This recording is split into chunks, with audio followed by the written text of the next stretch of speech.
de eletrodinâmica, pode pegar uma para você, passou não, quer pegar uma. Eu posso pegar uma também?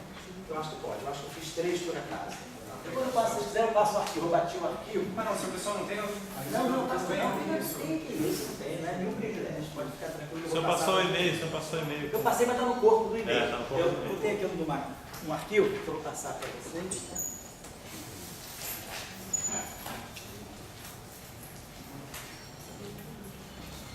Dá uma olhadinha para nós aqui.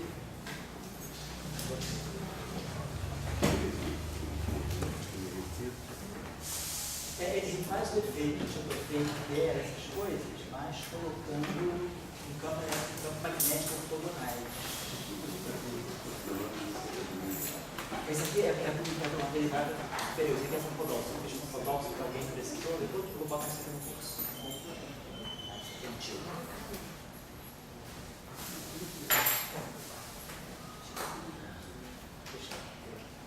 Vou fazer o seguinte, fazer um exercíciozinho aí, pensar uma coisa aqui.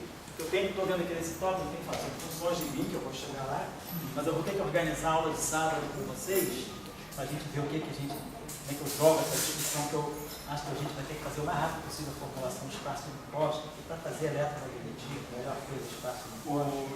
Deixa eu dar uma pensadinha aqui que eu vou. Esse sábado? Esse sábado. Todo sábado vai ter aula? Não. Esse mês foi esse sábado. Eu vou tirar mais ou menos 2 sábados por mês. Só que abril eu estou muito comprometido. Então, abril vai ser um sábado só, mas em maio eu vou botar 2 sábados. Tá? Mas assim, a aula de sábado é completamente livre, não precisa vir, vai ser filmado, então quem não puder ver não tem problema não. É só para a gente calibrar assuntos, para não ficar perdendo muito tempo aqui no curso de eletro, fazer apêndices, aulas apêndices, né? Deixa eu pensar aqui uma coisinha só. Deixa eu dar uma olhada aqui. Isso aqui é mesmo? Fontes.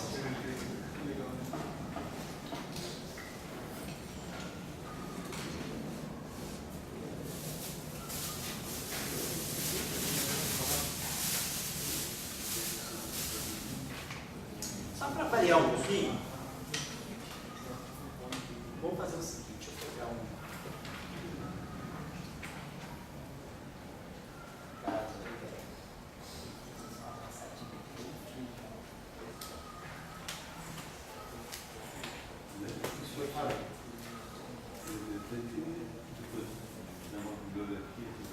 Ah, tá, posso levantar uma fotografia também, tá passado. Cada um localizado. Por item seria melhor? Oi?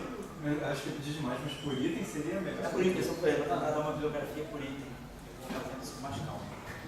Vou passar aqui.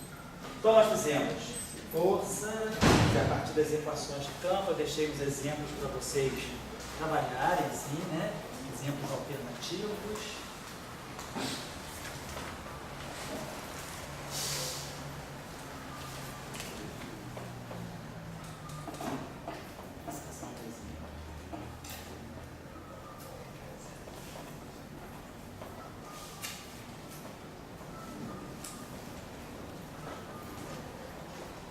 Pelo ritmo que a discussão está formando aqui, pensando só que se a gente vai para mais dimensão ou para menos dimensão.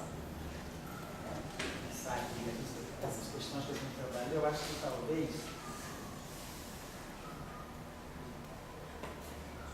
vamos dar uma olhada aqui. Eu vou deixar você falar da simetria de calibre depois, eu quero trabalhar um pouquinho mais essa fenomenologia dos campos e dos potenciais. Vamos fazer o seguinte, a seguinte situação. Ainda eu sempre adoto essa anotação, dimensão de 1 mais 3.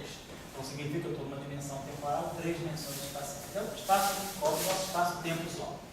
Depois nós vamos trabalhar em notação de espaço uniforme. Quando ele esteja nesse espaço aqui, e que eu quero descrever, estou diante de um fenômeno que eu vou descrever da seguinte maneira, vou tentar motivar só. Quando a gente tem uma partícula multiforme, vou pegar o problema mais simples possível, uma partícula multiforme. Então ela gera, uma partícula multiforme, ela gera um campo, dependendo do tipo de partícula. Pode ser um campo elétrico, pode ser um campo magnético, pode ser um campo nuclear, pode ser um campo gravitacional, depende do que essa partícula tem, do atributo que ela tem. Se ela tiver massa e carga, ela vai gerar campo gravitacional e campo elétrico. mas de repente eu estou num limite em que o campo gravitacional é muito pequeno, dependendo da massa dessa partícula, o campo gravitacional que ela vai gerar devido à constante de Newton ser tão pequena quanto é, né, de 10 a menos 6,7 vezes 10 a menos 11 Newton metro quadrado por quilograma quadrado, uma constante muito pequena, o campo gravitacional dela é pequeno, o campo elétrico pode ser grande. Então vamos supor que eu estou numa situação em que eu vou gerar um campo. Tá? Então essa partícula não pode se mover e ela vai descrever uma linha de universo. Então ela se move, ela vai descrever uma trajetória retilínea. Então essa partícula, ela descreve, ela nesse ponto aqui, então, se ela fosse estática, estacionária, estática aqui, ela ia gerar um campo genericamente simétrico. Se ela está agora se movimentando, a linha do universo, então ela vai estar, em cada ponto que ela está, ela vai criar um campo instantâneo em cada ponto que ela está. Daí uma outra partícula que esteja aqui também, uma partícula, outra partícula, uma carga E1, uma carga Q1 e uma carga Q2. Então, essa partícula aqui também vai gerar um campo. Então, vou dizer, instantaneamente, né, eu tenho uma localização dessa partícula, tem uma linha que une essas duas partículas. Tá? Não estou questionando se eu estou no limite relativista ou não relativista. Estou dizendo que instantaneamente, né, posso estar numa região em que eu estou trabalhando com velocidades não tão altas, então instantaneamente, né, essas duas partículas são essa região que é ligada por uma linha. Então, uma linha, ela é caracterizada por um vetor. Então, é muito natural, né, quando eu tenho cargas que se movimentam gerando corrente, é natural que o campo de uma carga puntiforme, que essa carga tem movimento, né, então eu gero um setor de campo que vem dentro de tudo, é o caso do campo magnetismo, da eletromagnetismo, então se eu tenho uma carga estática, ela gera um campo eletrostático. Se essa carga se move, ela gera uma corrente também, ela é uma carga e uma corrente.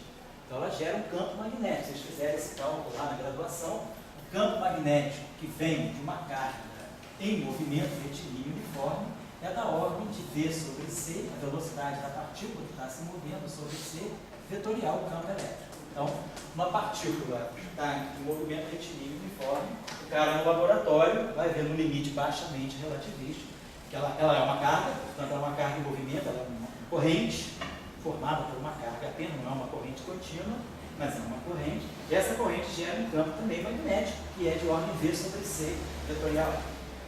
Bom, então, é natural que o movimento gere um outro campo.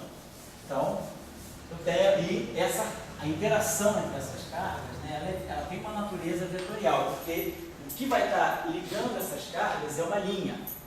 Então, o que liga as cargas é uma linha geometricamente está associada a uma direção, que é o vetor. Então, é natural que o campo eletromagnético tenha uma natureza vetorial. Por isso que o potencial vetor, ele é A. Por isso que o fenômeno eletromagnético ele é basicamente caracterizado por A. E nós sabemos que a radiação livre no vácuo, ela não tem campo. A gente pode sempre pegar uma radiação, uma onda eletromagnética no vácuo. A gente sabe que o gauge de radiação pode sempre gerar o φ, e a onda é transversa e caracterizada por essas condições aqui, que são as chamadas condições de gauge, as condições de Galileano. Vamos discutir isso melhor no próximo aula. Mas então, esse campo aqui é fundamental. Esse campo aqui, quer dizer, o setor escalar, ele é um efeito que pode ser eliminado, né? Se a radiação é livre, então vamos entender por quê. Pela lei de Coulomb, pela lei de Gauss. A lei de Gauss elimina o campo φ de uma radiação livre no vácuo. Só sobra o campo A. O campo A tem divergência nula, mostrando o caráter transverso dessa radiação. Então, se a radiação se propaga para cá, o vetor A tem que estar num plano ortogonal. Né? Essa relação aqui no espaço dos momenta é K escalar A. Então, o campo A, o potencial vetor, ele é ortogonal, está nesse plano. E aí a gente sabe que é menos gradiente de φ, menos dA dt, portanto, o gradiente de φ é zero, então a derivada temporal desse A aqui vai ser um ômega A. Então, se o A está aqui, o campo elétrico vai estar alinhado com A. E o campo B é rotacional de A. No espaço dos momentos, é K vetorial. K é componente de Fourier. Então, a radiação ela é ortogonal, K vetorial. Então, K vetorial é o B, então o campo magnético também está nessa direção. Tá? Então, tem o campo elétrico e o campo magnético vibrando nesse plano junto com o A. Então, o que a gente sabe da radiação livre? Mas o que eu quero só motivar vocês é que forma, o tipo de interação, o fato de eu ter partículas pontiformes gerando como uma base, vamos dizer assim, a base mais reducionista do eletromagnetismo é a partícula pontiforme. Então, essa partícula, sendo a estrutura mais básica, ela descreve linhas de universo. E linhas de universo, as partículas têm suas posições instantâneas conectadas por uma linha. Então, a relação entre elas, o campo que faz a propagação do campo de uma para interagir com outras, e quando a gente imagina que as partículas elas trocam radiação, que depois da versão quantizada é o quantum, que é um fóton, essa coisa deve, intuitivamente, ter uma natureza vetorial. Isso eu vou colocar para você. De fato, então a gente sabe que a essência do campo eletromagnético está aqui. O φ, que é o potencial eletrostático, também é importante, mas numa radiação livre ele é tão insignificante que ele pode ser identicamente nulo por uma questão que o próprio eletromagnetismo tem, que é a chamada simetria de calibre. Simetria de calibre, vamos entender muito bem isso, ela é fundamental para mostrar por que o fóton é transverso. A radiação eletromagnética ela se propaga transversamente a direção de propagação. Então, vai andando e vai fazendo isso. Ela não é uma radiação longitudinal como a onda sonora. O senhor mandou para quebrar em duas partes. Eu lembro que até, nem sei das graduações que eu fiz, mas eu lembro da resposta. Qual é a primeira parte? Se eu tenho a liberdade de calibre, como é que eu vou dizer que, então, que os potenciais são mais importantes que o campo, se eu posso escolher o que eu quiser? E a segunda parte da mesma pergunta é o seguinte: quando eu quantizo, eu acho que eu posso quantizar pelos potenciais, mas... É os potenciais que eu quantizo. Mas quando eu quantizo com o aparato magnético, eu pego o E, eu quantizo o E. Ah, não, eu quantizo o A. A essência do campo, a variável do campo mesmo é o A. Você quantiza os potenciais. Mas eu não estou dando uma preferência magnética? Não, porque quando você vai quantizar, você já não está mais obedecendo as equações de Massa. O campo que é quantizado, ele flutua. Então ele não é fixado pelas equações de Massa. Se ele flutua, ele não obedece mais que a divergência de E é zero no vácuo. Então, o fato de divergência de E não ser mais zero no vácuo não te deixa eliminar φ. Você só pode eliminar φ porque o campo elétrico no vácuo tem divergência nula.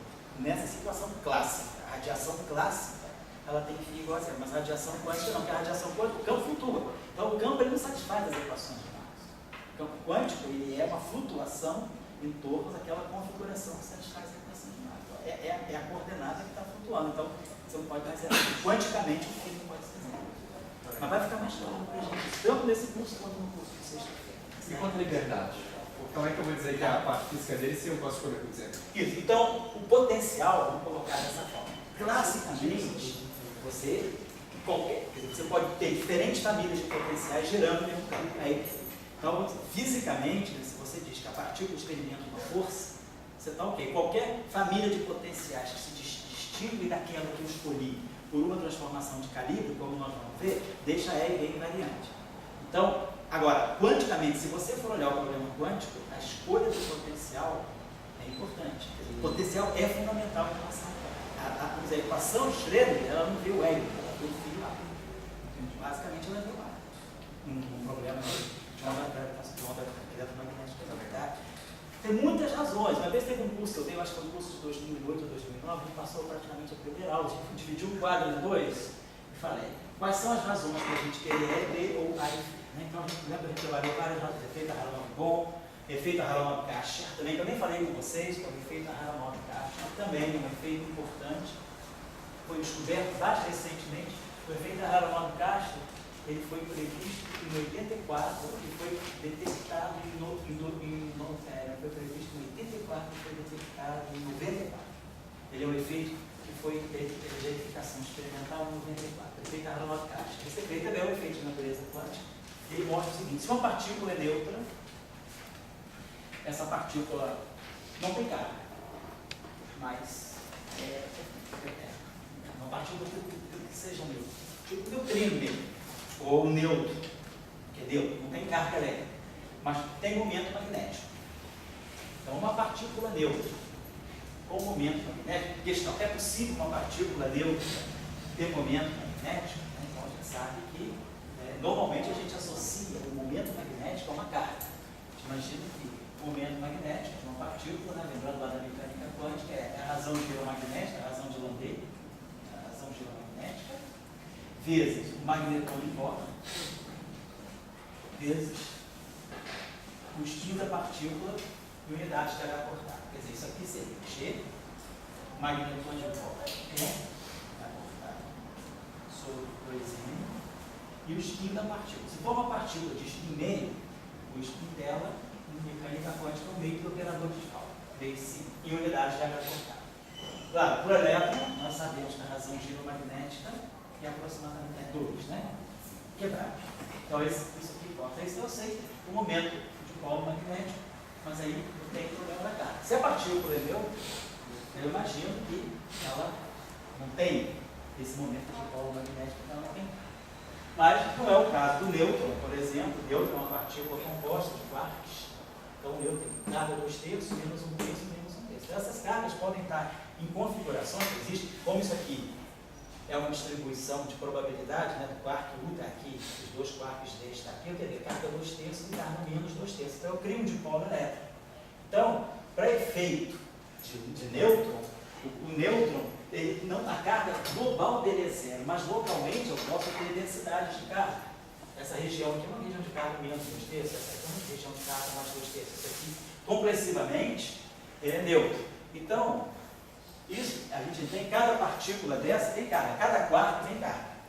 Então, o quark U tem carga, o quark U tem carga, D e D tem carga. Então, os momentos magnéticos, que são grandezas vetoriais, não necessariamente se anulam, tem que ter a sombra vetorial deles. Então, como eu tenho momentos magnéticos, assim, caoticamente distribuídos, momentos magnéticos dos quarks, seguindo isso aqui, distribuídos no interior do nêutron, esses momentos magnéticos não têm sombra vetorial nula. Aí você tira uma média e calcula. Isso, então sobra um momento magnético para o nêutron. Então o nêutron é neutro, mas tem momento magnético. Mas a gente entende isso mais Aí essa média vai de acordo com a distribuição dos quarks? com a função de distribuição dos quarks. Que legal. Isso aí é uma coisa medida também pelos experimentos. Isso não flui, então. Tudo. Tem alguma coisa de Altamente quântico. Eu estou estudando. Oscilação de neutrino? Não, isso eu não quero. Mas agora o neutrino é uma partícula elementar. Sabe que o neutrino não deve ter estrutura interna. Ele é neutro.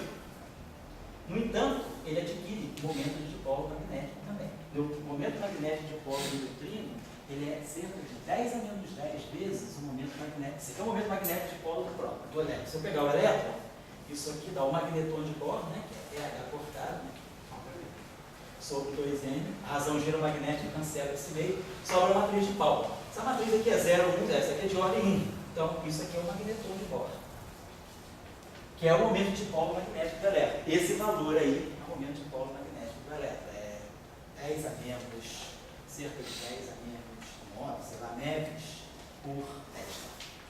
Beleza. Agora, o momento magnético do neutrino é 10 a menos 10 magnetons de Bohr. Mas o neutrino ele tem momento magnético originado da onde? O neutrino ele tem interação fraca. Nós vamos entender. Na aula, quem fizer o curso de sexta-feira, quer dizer, quem daqui estiver interessado em entender um pouco certas propriedades do eletromagnetismo em conexão com interação fraca, pode vir a aula sexta-feira, que é o curso de eletrodinâmica quântica. A primeira aula vai ser clássica. Eu vou fazer a unificação eletrofraca para a gente ver como é que o eletromagnetismo e a interação fraca nascem juntos, mas se desacoplam numa escala de energia na faixa de 250 GeV. A interação eletromagnética vai para o canto e a fraca vai para o canto. Vamos entender um pouco disso. Mas nesse âmbito, o neutrino ele vem de uma situação em que a interação eletromagnética, a interação no fraca, elas eram unificadas. Então, o neutrino ele interage diretamente com as partículas carregadas, com os leptons carregados. Então, o neutrino tem uma interação direta com o elétron, pelas interações fracas, né? Quando o nêutron decai e manda um próton, um elétron e um antineutrino do elétron, em termos de quarks, isso aqui é um quark D decaindo, a gente chama um quark U, um elétron e um antineutrino do elétron. Então, o elétron e o neutrino se acoplam, formando uma corrente leptônica, e os quarks U e D se acoplam, formando uma corrente de quarks. Bom, aqui tem uma corrente de quarks e aqui uma corrente de neutrino com elétron. O neutrino e o elétron se acoplam e eles interagem com bósons vetoriais intermediários que lá na frente se comunicam, podem se comunicar com fóton. Então, de uma certa maneira, né, vamos pensar assim, um elétron e um neutrino, eles podem emitir um W. Esse W tem interação eletromagnética. Esse W aqui, ele pode se acoplar, né? Esse W menos aqui, esse W menos, ele pode interagir aqui com outras duas, né? Como se eu tivesse assim, um elétron, vou botar aqui o neutrino pontilhado. o elétron e o neutrino interagem e trocam aqui um bóson. Tá. Vou colocar desse modo.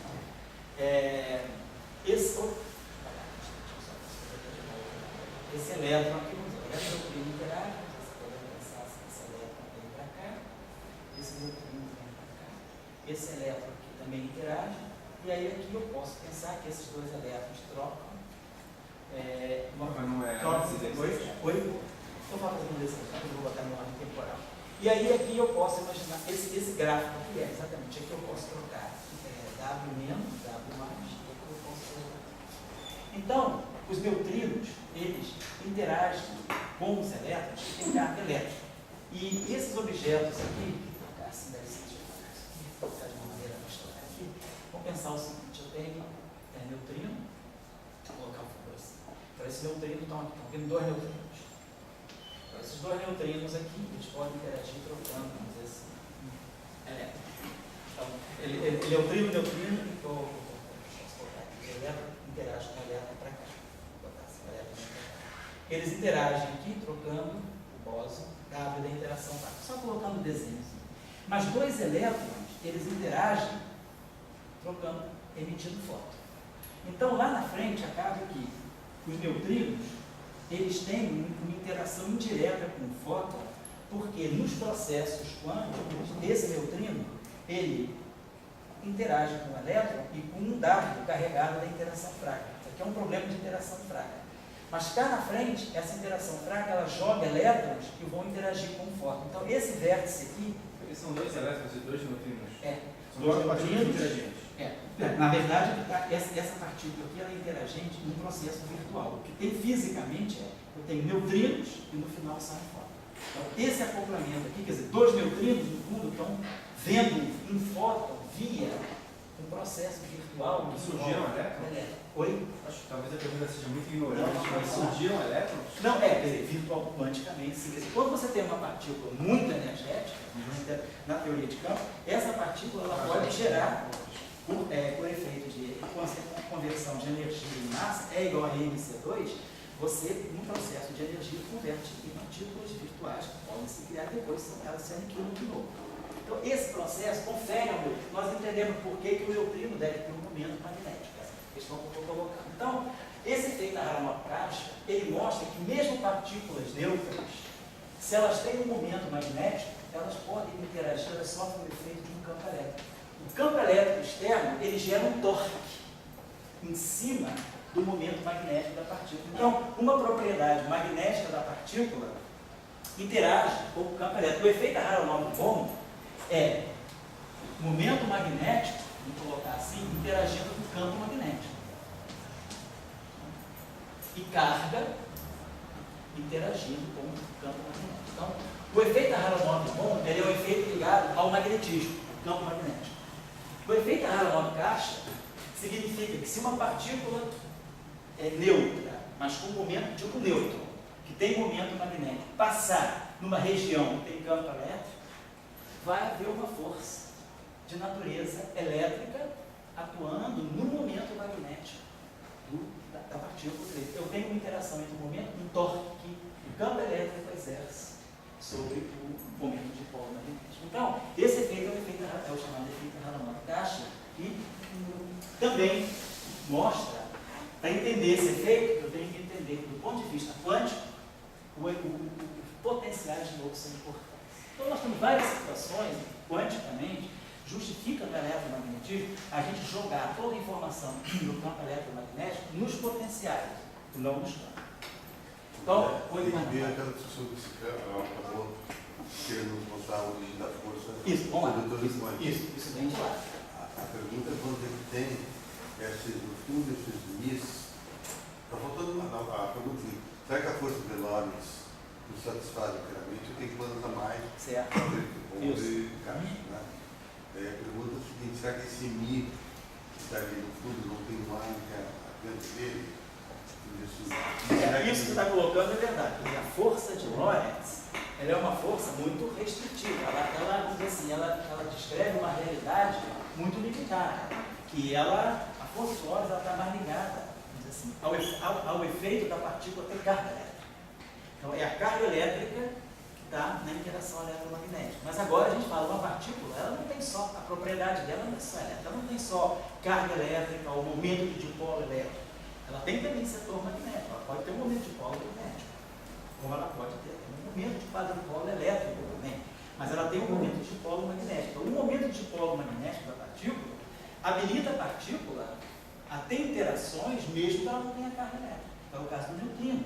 O neutrino não tem carga, mas ele tem momento magnético. É pequeno? É. Mas num campo magnético externo muito grande, se eu pegar um campo de uma magnetar, pegar um campo B, MB, se fizer interação, né? Mi, interação de dipolo, um campo que é muito intenso, o campo magnético astrofísico ele pode amplificar terrivelmente esse efeito. Ele pode dar uma energia magnética muito razoável de uma partícula para outra. Então, ele pode dar, inclusive, o efeito da Harman-Kardon, mesmo que seja muito pequeno, mas se eu tiver um campo elétrico muito intenso, eu consigo gerar um efeito razoavelmente robusto para essa chamada, esse efeito chamado Harman-Kardon. Então, é feito a Harman-Kardon, e na mecânica quântica eles são descritos através de fases que aparecem na função de onda.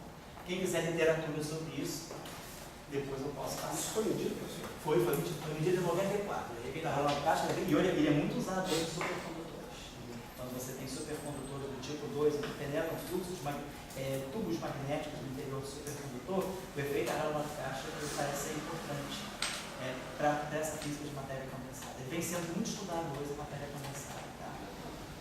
Tá? Só outra pergunta burra. Sempre que você fala está interagindo eletromagneticamente, gravitacionalmente, ali o quê?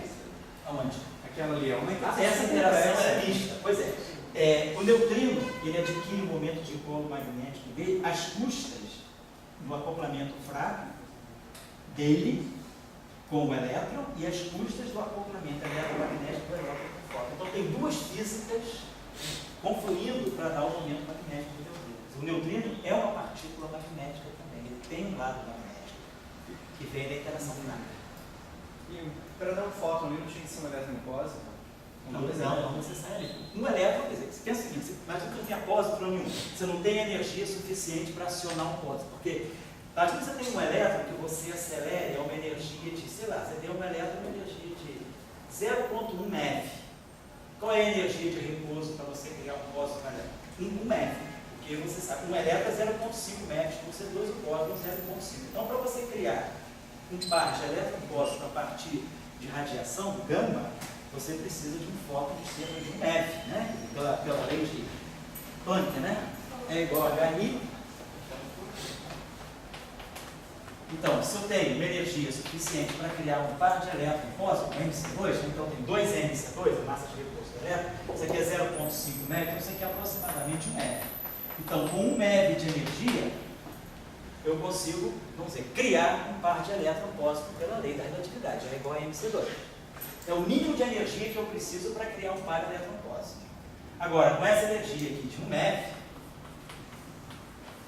a constante de Planck é 10 a menos 6, não sei alguma coisa, né? Aproximadamente 10 a menos 34 joule por segundo, e um joule é 1 sobre 1,6 vezes 10 a menos 10 a menos 15 MeV segundo. Então eu vou precisar de um fóton, de uma frequência, né? Por segundo, MeV segundo, então eu vou precisar de um fóton de uma frequência de cerca de 10 a 15 Hz. 10 a 15 Hz já é a região já do, vamos dizer assim, do baixo raio-x. Então, para eu criar, acho que na verdade, colocando as constantes corretas aqui, a gente já chega na região do raio gama, né? A gente vai chegar, eu vou precisar mais ou menos do fóton na região do raio gama. Aí eu crio um par de elétron-pósitron, tá certo? Mas, suponha que eu estou pegando um elétron que vem caminhando por aqui e que ele vai interagir com outro elétron que vai caminhando por aqui. Eu acelerei os dois elétrons, mas não tenho muita energia para ele. Eu botei no acelerador, eu dei o elétron em 0,5 MeV, né? Eu posso ter dado o elétron em energia de 0,1 MeV. Porque dou uma energia cinética, estou jogando energia no meu sistema.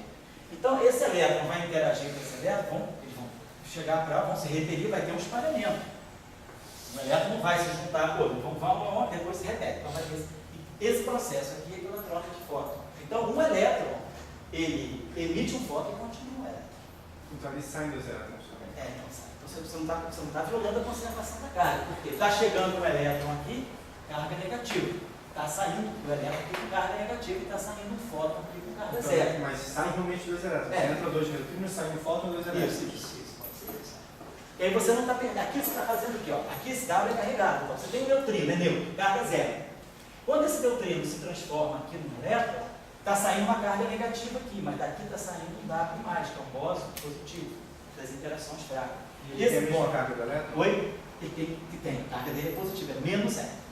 Então aqui entra uma partícula de carga nula, sai uma negativa, sai uma positiva. Essa positiva chega aqui. Aqui, esse núcleo aqui, aqui entra o neutrino, aqui chega uma carga positiva. Quem está saindo aqui? Uma carga positiva. Então, um pósitron aparece nesse elétron. E aí, aqui nesse caso, você tem um elétron e um pósitron se aniquilando para lá fora. Entendeu o processo? Então, aqui, interação fraca. O neutrino, ele flutua, ele se transforma num elétron, emite esse W. Esse W flutua, esse neutrino vem, encosta com esse W, produz um pósitron, esse elétron e esse pósitron vão se aniquilando para um fora. Então, essa interação que no final do dia, e esse processo aqui, ele se passa numa faixa de uns 10 a menos 16 segundos. Então, basicamente, esses dois neutrinos lá na frente estão já emitindo.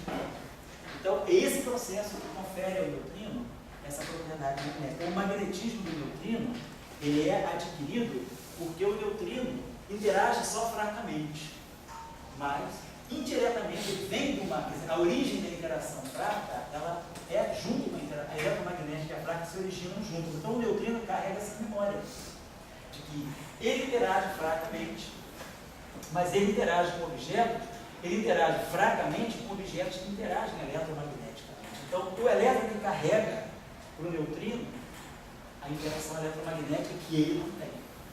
Então o magnetismo do neutrino vem emprestado do elétron. Essa que é a história que a interação, que a unificação eletrofraca coloca para nós, tá certo? Bom, por que eu estou falando tudo isso? Vamos lá. Eu gostaria que você falasse na sua intuição desse discurso caixa.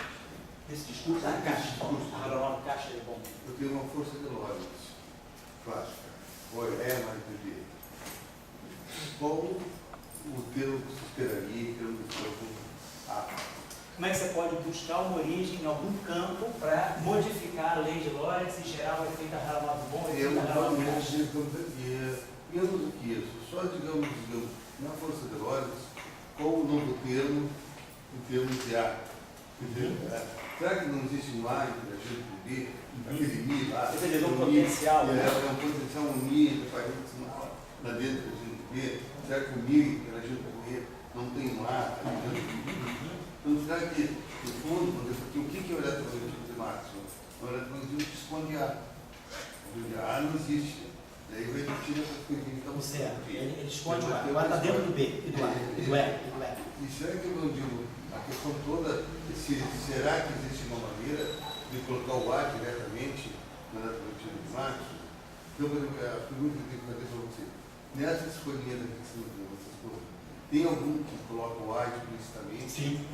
Então, isso que é importante. Tem alguns que colocam lá explicitamente. Aí, ó. O segundo, o terceiro é esse caso aqui é esse eletromagnetismo, a eletrodinâmica de Maxwell-Proc.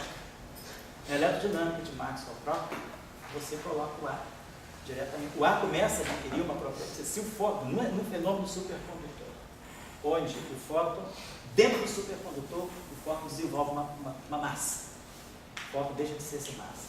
Então o campo A começa a ter uma importância grande.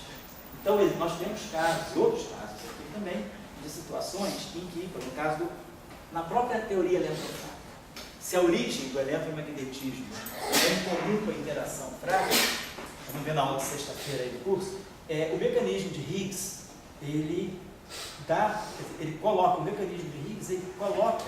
em evidência muito mais fortemente o papel do átomo. A própria interação frágil, Na força de Lorentz. Isso, claro.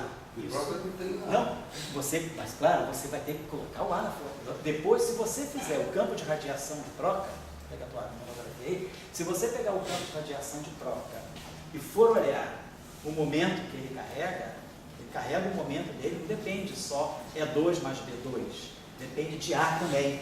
Então, a própria energia do campo começa a depender do ar. E aí isso se reflete na força também. Então, você pode ter feito, né, quer dizer, quando o campo A, o potencial A, ele realmente joga, é porque Maxwell que esconde o ar. Mas não significa que todo eletromagnetismo esconda o ar. Então, no fenômeno de supercondutividade, o ar tem um papel muito mais forte do que ele teria na fase em que o material não é supercondutor, que é apenas condutor ou isolante. Então, se o material passa de isolante para supercondutor, como é o caso das cerâmicas, ou de um condutor para um supercondutor, o ar muda de papel drasticamente. Eu vou fazer uma pergunta para vocês. O efeito fotoelétrico. O efeito fotoelétrico. Você tem lá, bateu com fóton e... Só que cuidado, aí a gente já está falando, aí esse efeito é quântico mesmo. Mas isso eu não estou falando de quântico, estou falando clássico. Então a radiação eletromagnética bate. Se você tivesse uma linha interagindo com a massa, como força, você poderia estar... O fotoelétrico, ele permite, quando a massa lá do elétron, quando bate com a Mi, ela cria uma força. O que eu estou apenas colocando, ele está estudando o curso aqui, para ver o que existe e o que também pode existir, né? Então, quer dizer, a força da Lorentz me parece um pouco assim, fraco do eletromagnetismo. Vou colocar uma coisa que todo mundo vai poder entender. Imagina o seguinte, eletromagnetismo normal de mar, todo mundo lembra.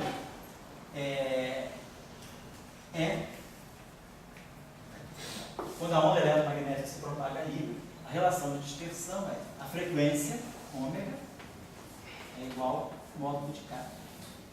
Isso aqui é uma onda eletromagnética livre. Não estou falando de pacote de onda, velocidade de grupo, não. Onda eletromagnética livre, se propagando no ar, né?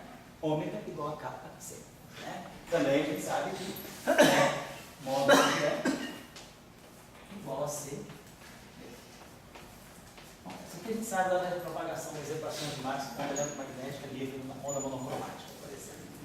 Agora, se o ar começa a ter um papel preponderante, essa relação de dispersão muda. Então, o que eu estou querendo colocar para vocês é que a relação entre frequência, vamos colocar aqui, ômega igual a kappa é 2π sobre lambda C. Então, essa relação aqui que a gente teria aqui, essa relação seria a relação de comprimento de onda, né, com frequência. Né? Então, está aqui. O kappa é 2π sobre lambda, o lambda é 2π sobre kappa, tanto faz. Está aqui. Agora, se a onda, o ar, potencial vetor, começa a aparecer, a primeira consequência que nós vamos ter é que esse ômega, ele vai passar a ser isso aqui. Ele vai pegar essa expressão kappa ao quadrado, C2, e aqui vai aparecer um fator inhomogêneo, quer dizer, um fator psi, vamos chamar assim de psi, vai aparecer uma grandeza positiva. Então, isso aqui exatamente seria essa situação.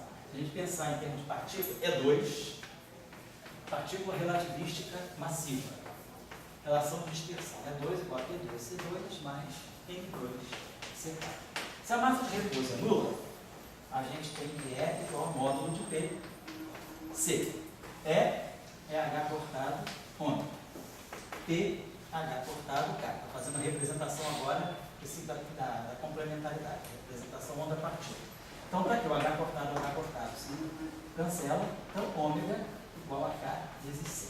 Então, essa relação aqui, que é a relação ondulatória, é essa relação aqui, que é a relação partícula. Então, aqui é a onda eletromagnética como onda, e aqui é a contrapartida da onda eletromagnética como partícula. Certo? Beleza. Agora, se eu tenho isso aqui, então, E2, H cortado ao quadrado, ômega 1. E2, agora estou quantizando. Esse objeto aqui está representando uma partícula, que é o fóton. Então, essa relação de energia e momento é uma relação de energia e momento do fóton. Então, energia do fóton vai cortar no ômega, momento do fóton vai cortar no K. Então, pode dividir tudo aqui para H cortado ao quadrado. Então, nós vamos ter que ômega é igual a raiz quadrada de K2 C2 mais M2 C4 sobre H cortado ao quadrado. Se vocês quiserem, a gente pode então colocar esse C em evidência. Tira esse C2 daqui, tira esse C2 daqui. Essa relação, claro, se esse M for zero, essa relação está aqui, ó. Esse parâmetro aqui, na verdade, ele está medindo isso, que seria a massa do fóton. Então, observe que para o efeito fotoelétrico isso vai fazer diferença, porque o efeito fotoelétrico, né, a função de fazer aquela chamada função de trabalho do material, o material tem uma certa energia de ligação. Você só consegue liberar os elétrons se você jogar exatamente aquela frequência, que é justamente a frequência para ionizar, para liberar o material. Então, se agora você tem uma massa por fóton, essa relação que antes você tinha ômega igual a KC, você então tinha para um certo número de onda, você tinha essa frequência, agora você vai ter um número, vamos contar que isso aqui é 2π sobre lambda. Então isso aqui é essa relação, ômega igual a 2π sobre lambda. Então isso aqui vai ficar π ao quadrado sobre lambda 2. Então, aqui, para um pequeno comprimento de onda, eu já tinha uma grande frequência. Aqui, eu posso ter um comprimento de onda maior e ter a mesma frequência, porque eu tenho essa massa. Então, isso aqui me ajuda. A parte de massa do fóton ajuda a aumentar a frequência do fóton. Então, eu não preciso ter um comprimento de onda pequeno para ter uma frequência grande. Eu posso ter um comprimento de onda grande, dependendo desse valor aqui, que é a massa do fóton, esse valor pode compensar e dar a mesma frequência. Então, o efeito fotoelétrico, ele vai sentir naquilo que a massa do fóton ela vai influenciar também na frequência que aquela radiação tem com aquele comprimento de onda. Quer dizer, uma radiação eletromagnética correspondente ao fóton tradicional, que é o fóton de Maxwell, a relação de dispersão é essa. É um dado comprimento de onda, eu tenho essa frequência. Aqui, para aquele mesmo comprimento de onda, eu vou ter uma frequência maior, porque eu tenho esse termo a mais. Então, o mesmo comprimento de onda dá mais frequência, porque o fóton agora é assim.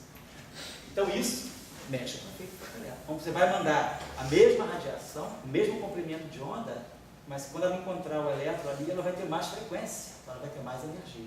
É isso que eu estou querendo dizer. Então, de uma certa maneira, o ar está presente ali. Agora, a tua questão é, será que microscopicamente eu consigo uma expressão analítica para a força de Lorentz em função de ar? É isso que você está colocando, né? Então, isso aí vai depender do modelo. Nem estou querendo chegar a mas eu estou querendo dizer, será que por todas essas considerações que você está fazendo na aula, será que não existe isso, essas considerações? Claro, existe. Sim. Aqui falta. Quem quiser pensar, caminho para perto. Essa questão existe e não é fechada. Essa questão é questão de pensar, de discussão. Que não viu o Lorentz ele é feito, na verdade, para E e B, né? Isso. O A apareceu assim de tocando na janela, né? E daí vem a questão, quem é mais importante para a história? Se é a luz ou a carga elétrica? Sim. O gás positivo máximo é a carga elétrica que gera o E e B. Diga assim, a luz é um elemento passivo. E de repente você tinha que começar o próprio Einstein, né? A relatividade, a invariância da luz. A luz que é um elemento central. É uma questão, E aí, será que nas forças, nas expressões, porque a luz é o ar. E o ar não aparece. Mas ele foi capaz de aparecer mexendo no espaço-tempo da relatividade. O de Lorentz se gosta tanto. Mas de repente aqui não aparece. Será que não tem alguma coisa que essa questão? questão relevante, não é trivial não, tem uma resposta trivial para isso. Isso aí leva a gente querer entender realmente, né, a origem da matéria. O que veio primeiro, a radiação ou a matéria? Que aí o ponto quer dizer, o Big Bang, foi um Big Bang só de energia ou já tinha matéria, né? Isso é uma questão, se a gente acredita no Big Bang. O que vem primeiro, né? A gente sabe que pela teoria quântica, radiação gera matéria e matéria gera radiação. Então existe uma certa complementaridade, simetria nesse sentido, né? Gama-gama é mais e menos. É mais e menos também da gama-gama. Então agora o que vem primeiro? Professor, Né? Oi. o universo eterno só aqui na CFF tem pesquisa? Não, eu acho que não. Eu acho que não, né? Acho que tem. Não, digo, mas fora do Brasil também, eu acho que tem outros grupos que discutem essa questão. Mas é uma questão assim, É uma visão. Mas a grande maioria da comunidade aceita o Big Bang, né? Sim. Tem muita gente que aceita o Big Bang, tem gente que tem questões assim, sérias de não gostar do Big Bang para das singularidades. Tem uma divisão, tem partidarismo. Né? As teorias, né? Que partido? Tem partido, né? Claro. Você é partidário da unificação ou não é? Né? Você é partidário das cordas ou da luta contra o gravity ou de nenhuma das duas? Né? Isso aí influencia na economia? Sem dúvida, né? Muito. E bolsa? Bolsa na economia? Você imagina que você tem um departamento de física em uma cidade do interior. Então, vamos pegar uma cidade típica como Viçosa, que é uma cidade que, se fechar a universidade, a cidade implode no dia seguinte. Então, ninguém tem mais emprego. A UFV ela é a economia de Viçosa, é a universidade. Aí suponha a universidade não tem professor que ganha e bolsista que gasta lá. O professor ganha e o bolsista gasta na chopada, nas coisas que tem. Então, o comércio vive às custas de bolsista. Não, quando tem greve na UFV, o pessoal fica assim, cara, porque tem loja que fecha. Porque é uma cidade pequena e só tem universitário. Então, vamos dizer, economia. Aí, vamos dizer que o departamento de física lá, ele aposte só numa certa física. E aí, de repente, o governo diz, essa física não é importante, então não tem bolsa. Então, cara, você não tem mais bolsa. Então, você já tem menos gente gastando na cidade, então influencia, não é? E vice-versa.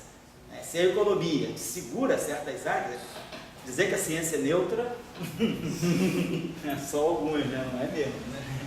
Então, influencia.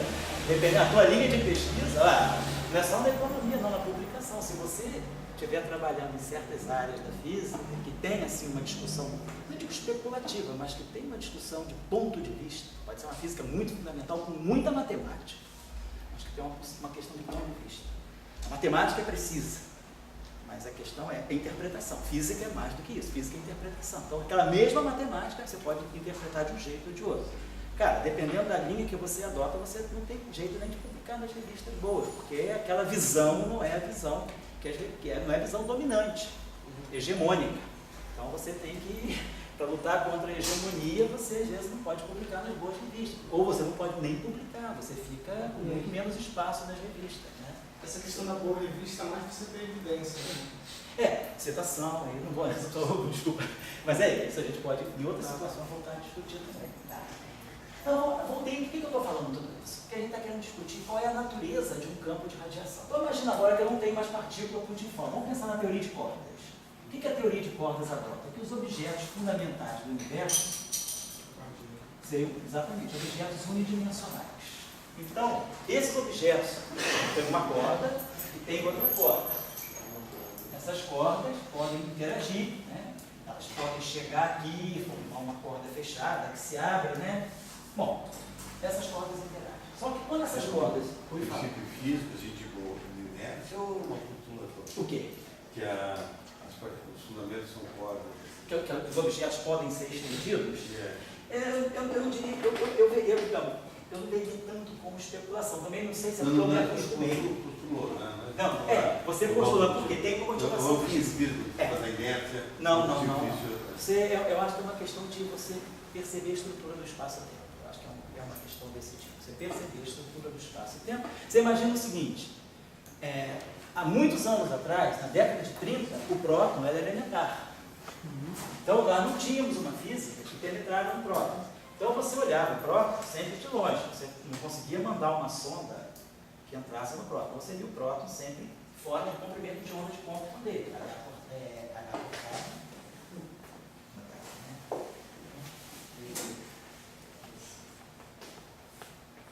Então, o comprimento Aqui, então, massa dele dá um comprimento de onda de ponto. Se você está sempre em uma região de energia que é muito menor, muito mais baixa do que a energia necessária para produzir próton, então você tem uma baixa energia, você tem uma distância muito grande. Então você vai olhar o próton muito longe do comprimento de onda de ponto dele. Então é como se eu estivesse olhando o próton a 1 km de distância, então para mim não conta. Depois da tecnologia de neutrinos, né, leptons altamente acelerados, você consegue mandar sondas que passam por dentro do próton. Então foi a experiência do SLAC, né, o Deep Elastic Scattering da década de 60, 67, 68, que os objetos começaram a penetrar no próton e perceber as estruturas multiformes de quarks que existem dentro do próton. Então, nesse momento em que você consegue investigar o interior do próton, o próton já não é mais uma partícula multiforme, o próton já é uma partícula estendida. Então, oi, fala. O próton não é uma partícula multiforme. Isso. Mas você tem unidades. Isso, vamos chegar lá. Isso. Então, aí você fala, mas o próton não é uma partícula elementar. O próton tem quarks.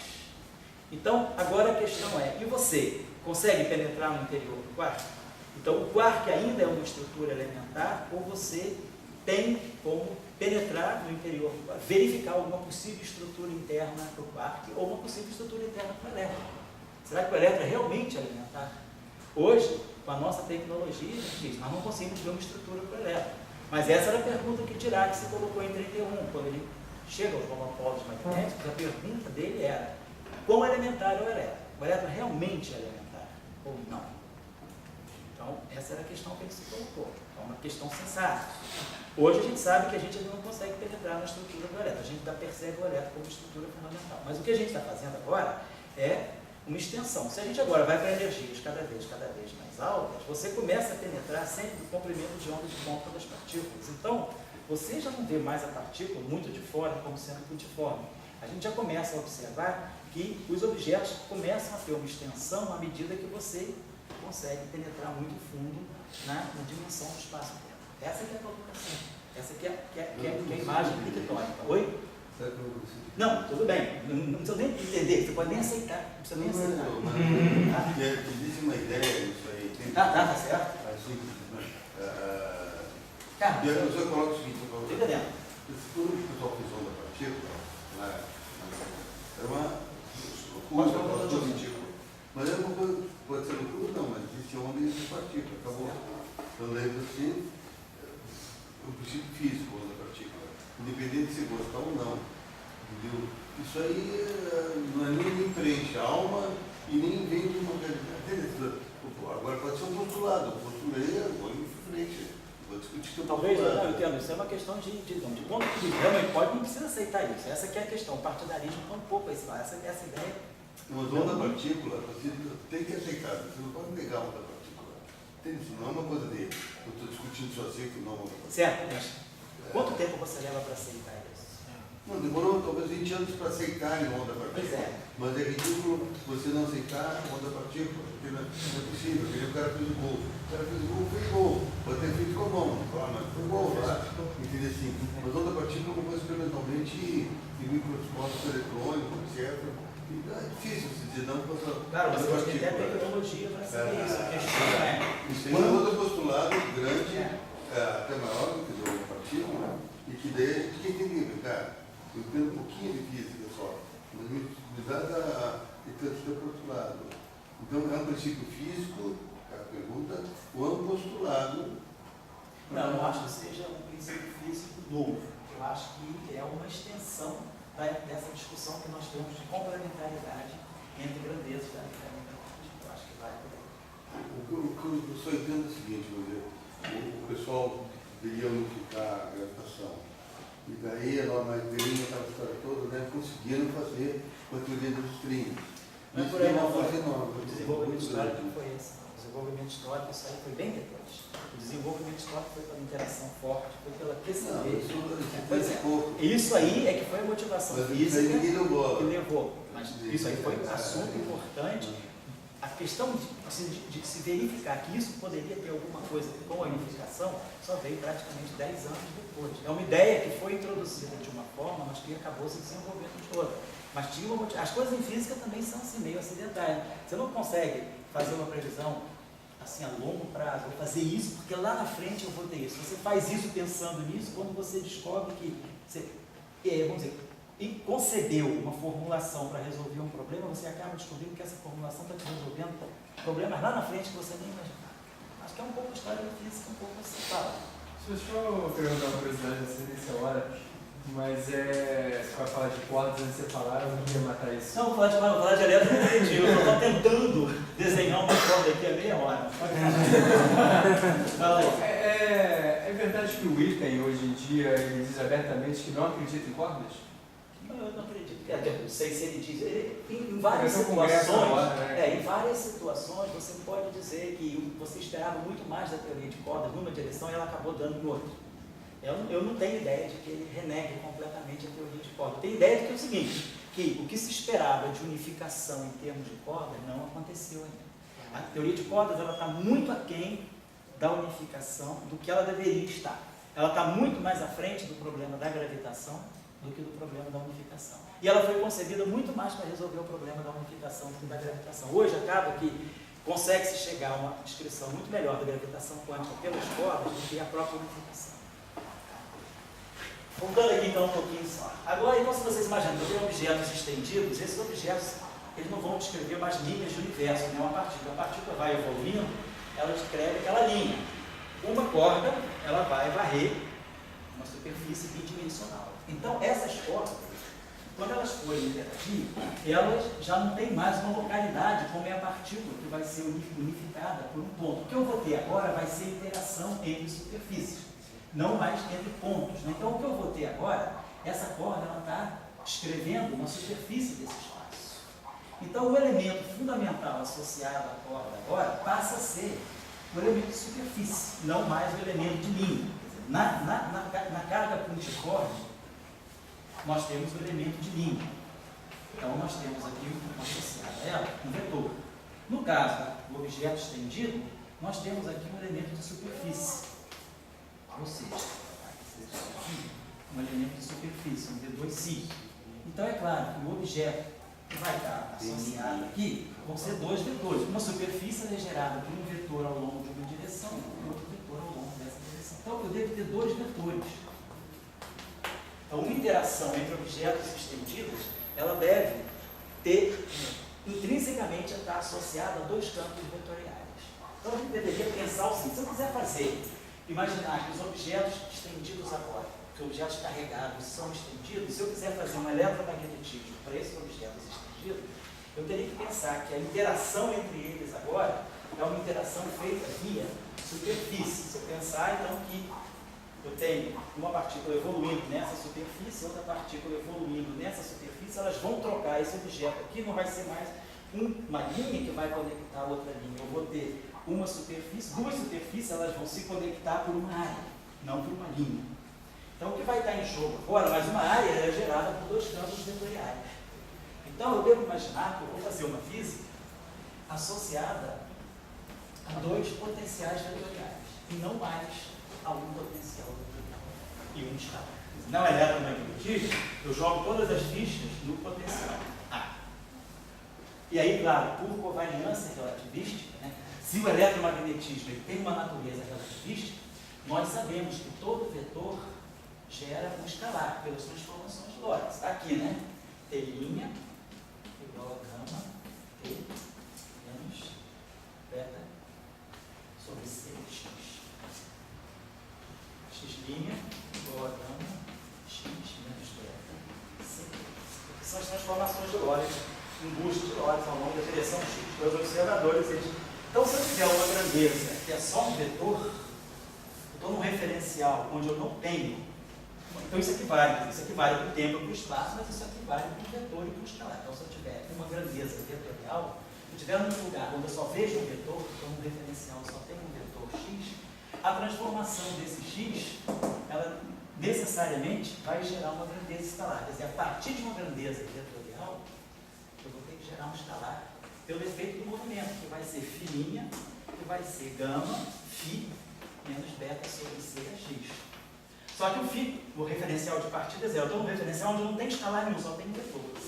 Mas por transformação de Lorentz, quando eu tenho um vetor no referencial e um outro cara sai caminhando, esse cara que sai caminhando, ele não vai ver só aquele vetor, ele necessariamente vai ver o escalar, que é a transformação de Lorentz gera a partir desse vetor.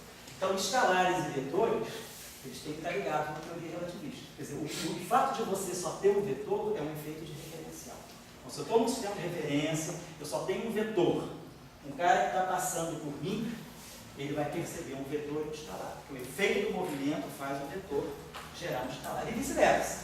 Se eu estou no referencial onde o AX é zero, eu vou para o referencial onde o AX só tem o escalar, eu vou gerar um escalar linha, vou gerar um vetor linha a partir do escalar. Então, se eu estou no referencial onde eu tenho uma grandeza que só tem a componente, que não tem a componente escalar, a componente vetorial, se eu caminhar, eu vou gerar um vetor a partir dessa grandeza. Então, do ponto de vista da relatividade, isso não é um escalar, nem isso é um vetor. Isso aqui junto é que compõe um vetor. É uma coisa que se transforma em outra dentro da mesma estrutura. Esse é o conceito de covariância para trabalhar aqui no curso de relatividade. Bom, então, claro, no eletromagnetismo é a mesma coisa. Se eu só tenho o A, eu posso fazer uma transformação e passar para um referencial onde eu tenho φ. Então, a onda eletromagnética, como ela é relativista, ela, por uma questão de referencial, eu posso estar no referencial onde eu só tenho A, mas por efeito de mudança de referencial eu gero φ. Mas eu consigo sempre encontrar um referencial onde eu só tenho A. Essa aqui é a questão. Aqui é a mesma coisa. Quando eu tenho vou fazer um eletromagnetismo baseado em duas grandezas vetoriais, significa que, provavelmente, a pergunta é, do ponto de vista da relatividade, um vetor, dois vetores vão precisar de dois escalares, ou eu posso, com dois vetores, fazer com que, por efeito de movimento, um se transforme no outro e o outro em um. Esses dois vetores, eles sozinhos se cuidam durante o movimento. Essa é uma tarefa 6 para vocês. Um pouquinho só de referencial, a tarefa vai ser tarefa 6 ou 5? 6. Então, tarefa 4. Se um par de vetores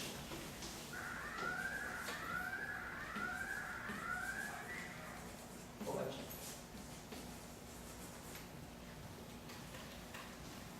constituir assim.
Da TR, que é teoria da relatividade, né? Ou por questões intrínsecas da teoria da relatividade, cada vetor deve ser acompanhado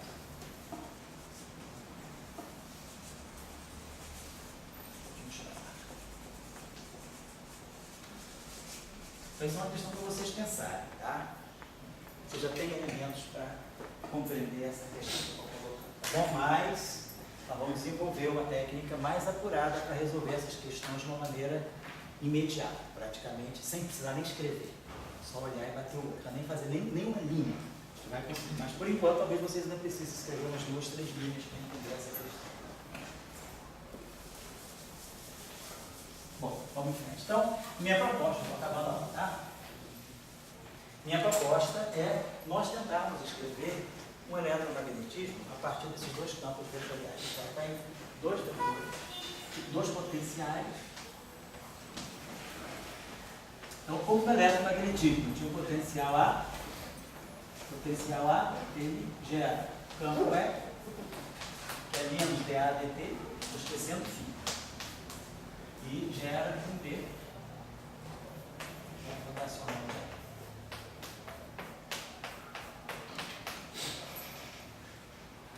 Se, por efeito de movimento, então aqui agora eu vou fazer uma transformação de Lorentz, né? Faz uma transformação de Lorentz, eu vou gerar, então, a partir do A eu gero um φ. Então eu vou ter agora um A e um φ. Por efeito de movimento, eu vou para o referencial onde aparecem A e φ. Então é claro que nesse referencial, o campo ele passa por uma nova componente, que é o gradiente de φ, menos ADT, por D, que é o rotacional de φ. Então essa é a historinha do eletromagnetismo. Então eu queria fazer uma historinha semelhante para dois potenciais vetores agora, A e B. Vamos supor que essa questão ficou em suspenso para vocês. Eu posso fazer isso sem φ, ou o A vai chamar um φ e o B vai chamar um S, um outro escalar. Isso aqui, cada vetor vai puxar um escalar, ou eu consigo fazer uma relatividade com dois vetores. Essa questãozinha fica para vocês pensarem. Então, eu vou supor que eu vou fazer um eletromagnetismo só com os átomos. E depois dessa questão respondida, a gente vê se isso é a resposta final ou se isso tem que ser estendido para incluir os escalares. A questão está lá. Muito bem, então, vamos supor, eu tenho esse cara aqui. Qual é a relação? Pode mandar. O A é ligado ao spin 1, ou desse φ, com o spin 0. Eu diria assim, com uma velocidade que faz o espaço pelo tempo, o spin 1 teria que ter o spin 0. Isso. Quer dizer, a relatividade, para você, do ponto de vista da relatividade, para você fazer uma descrição relativística, na mecânica quântica ordinária, na mecânica quântica dos estrelas, a gente descreve o spin 1 através de um objeto tridimensional. Então a gente pega J, S, vamos dizer, spin 1, S igual a 1, então você tem uma função de onda com três componentes. J igual a 1, MJ igual a mais 1, J igual a 1, MJ igual a 0, J igual a 1, MJ igual a menos 1. Então você tem três vetores de base para descrever a partícula de spin 1. E é bem igual que a partícula de spin J. Menos J mais 1, blá blá blá, até J. Então você fala.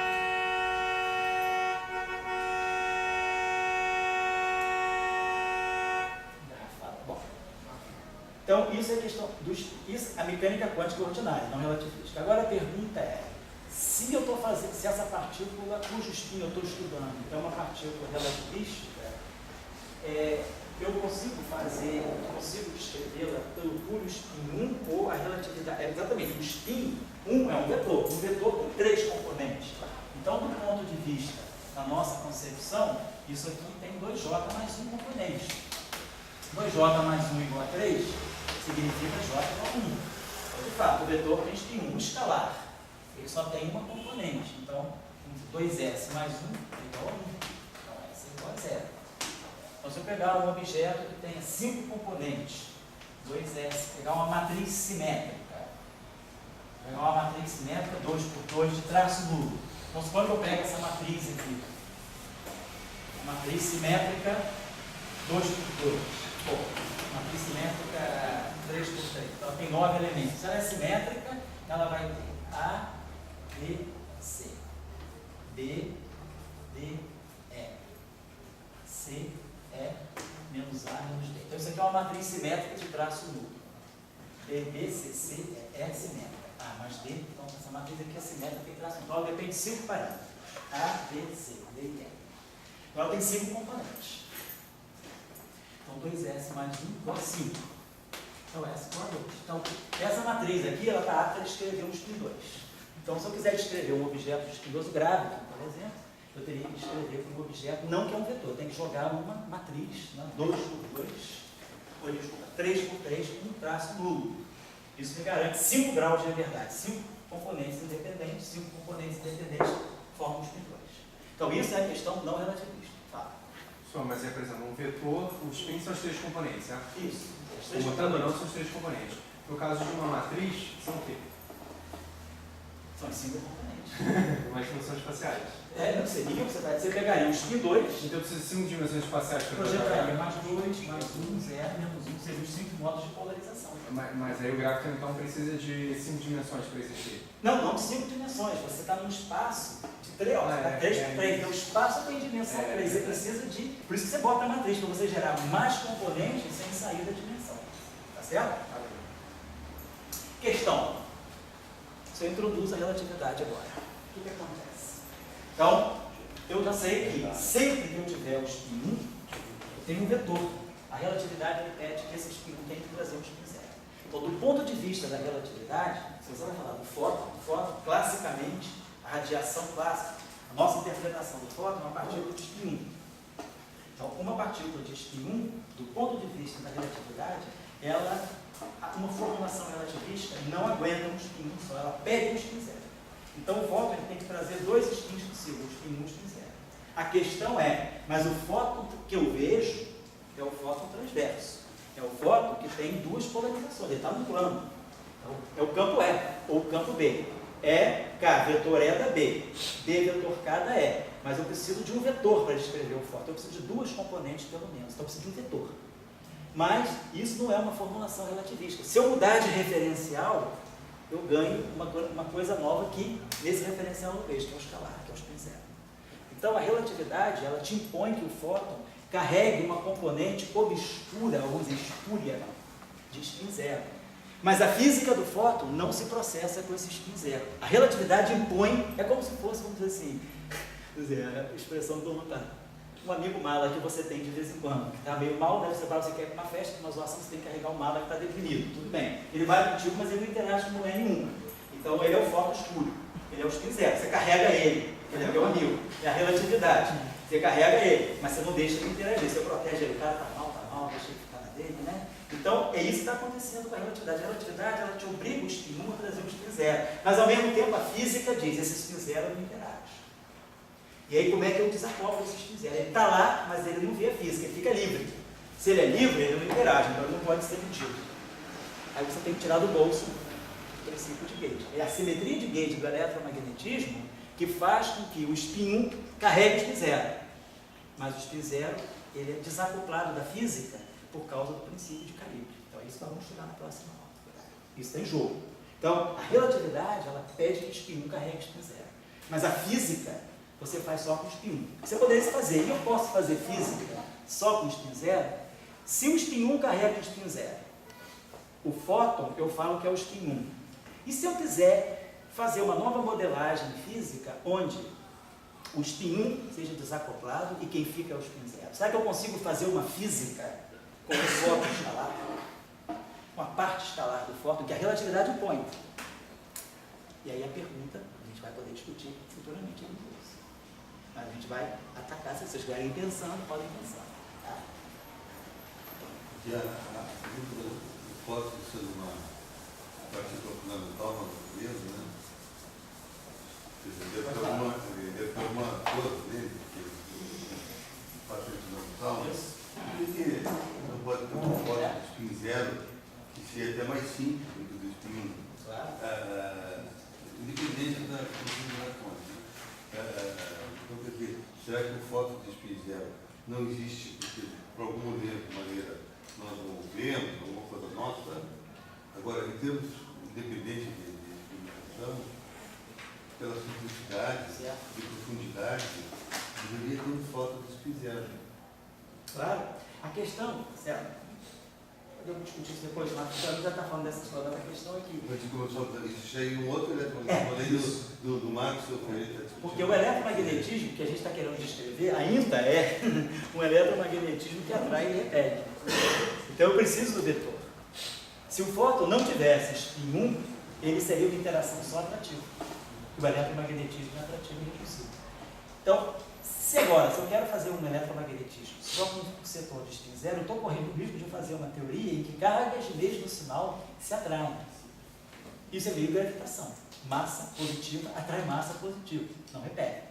Mas carga positiva repele carga positiva. Então, a gravitação, ela aceita mais a questão do spin 0. Graviton ele pode carregar uns critérios que a relatividade impõe, porque a interação gravitacional ela não perde o caráter atrativo com a presença de um escalar, mas a interação eletromagnética ela corre esse risco.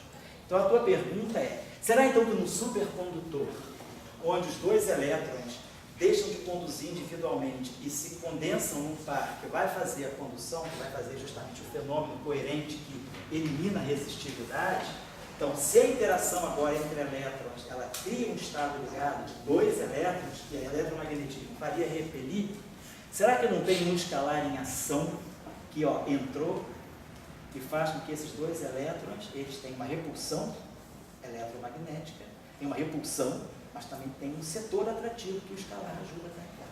Então, essa é a questão. Então, a supercondutividade ela pode estar lidando com essa questão. Porque no supercondutor, não é mais cada elétron carregando por si próprio, fazendo a condução. Os elétrons começam a se articular em pares no espaço dos momentos. Eles podem estar separados assim. Um elétron está aqui, o outro elétron está a 1000 angstroms. Tá, vamos dizer assim, cerca de 1000 camadas atômicas. Separados. Um elétron pode estar aqui, o outro elétron está a 1000 angstroms de distância. E esses dois elétrons se juntam numa partícula só. Aí o outro que está aqui, o outro que está aqui. Então você começa a eliminar essa confusão de cada elétron vai para o seu campo e você organiza. Os elétrons começam a se organizar em pares, né? Longe do espaço das configurações, mas muito próximo do espaço dos momentos. E aí esses pares é que vão fazer a supercondução.